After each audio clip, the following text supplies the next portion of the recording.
Okay, next person I want to bring up is Jonathan Starr. I just heard some disturbing news that Jonathan will hopefully enlighten us here as to what we can do to help remedy this. Jonathan.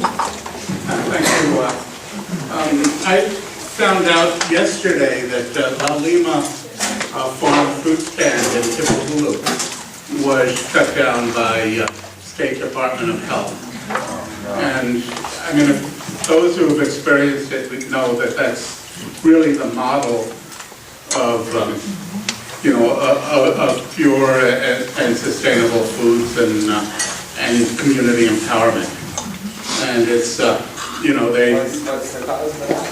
the cause is that they had the audacity to make smoothies without having certified water. In other words, chlorinated county water. And without county water, they can't do that, or sell coffee with their own beans, which they make, and all the other things that the vegan pies and raw pies and all that stuff, which are all made with fruits and food grown there.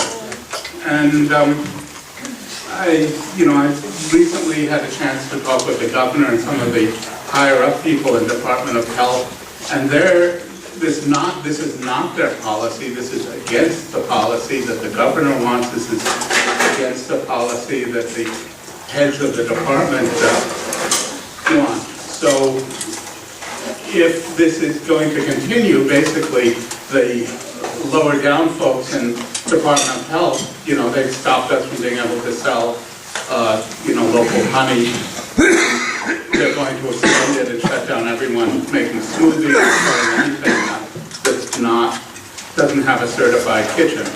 So I'd like to request, if you feel that this is not a good direction, that this food safety issue is really heading in the wrong way, to help us make a statement that this is not what we want to see our State Department of Health doing.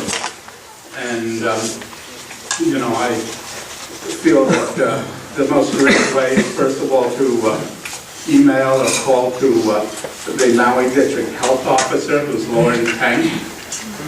And I can, if someone wants to write it down, I'll give it out. Also, I'm going to ask Wayne and everyone else here who has the capability to send it out on various lists. But Lauren Tang's email is Lauren, Lorrin, Tang, T-A-N-G, at DOH.Hawaii, H-A-W-A-I-I, spell it out, .gov. So that's Lauren, with 2 R's, .Tang, T-A-N-G, at DOH.Hawaii.gov.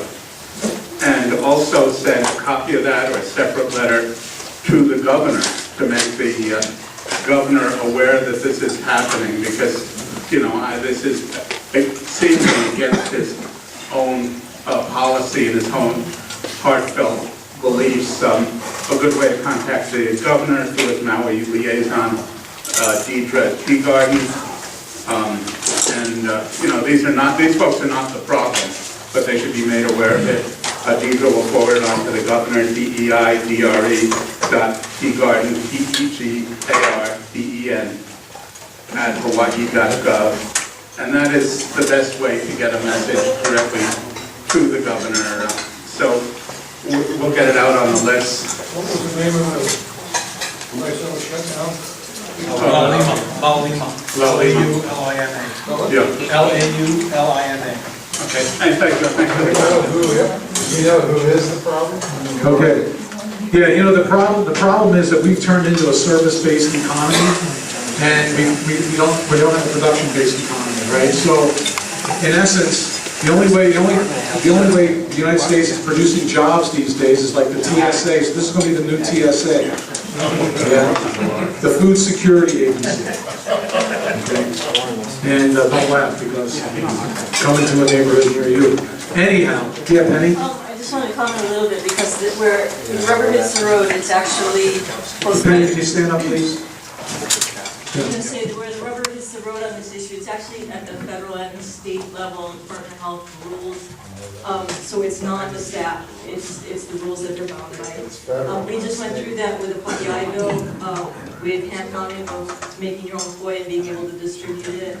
And because it was a cultural traditional practice, we were able to get it out of the commercial kitchen and all of that. But we had to go through some very careful agreements with the Department of Health, including having a clean sink nearby and all of those other things. So one of the things that we've had to do is if you're making foil, say in a community where there isn't a common water sink nearby, we bring bottles, the 5-gallon bottles of water with us and that kind of thing. But I think there's probably ways to think through this, but they'll take it out on the staff over there because they're just, the rules are already written and they weren't the ones who wrote them. I just wanted to say that. I used to be a fruit buster. I was down at the airport, that was my agricultural job. I wanted to work in agriculture when I first got here back in 1978.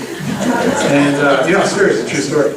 And so I went to the university extension to get some ladybugs, white fly problems. And I asked the guys, hey, is there any agricultural jobs? Hey, let's see what I can do. They put me in touch with this guy. Next thing you know, I'm opening up people's baggage, checking to see if they have any.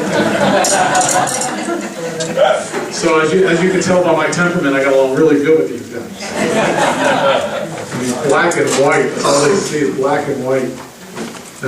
Had this lady who was pregnant, had a little girl with her. The guy next to me was checking her bag, pulled out, he had a big score, you know? A Ziploc bag full of cut apples that were peeled. Sorry, man, can't take these, we'll give them to me.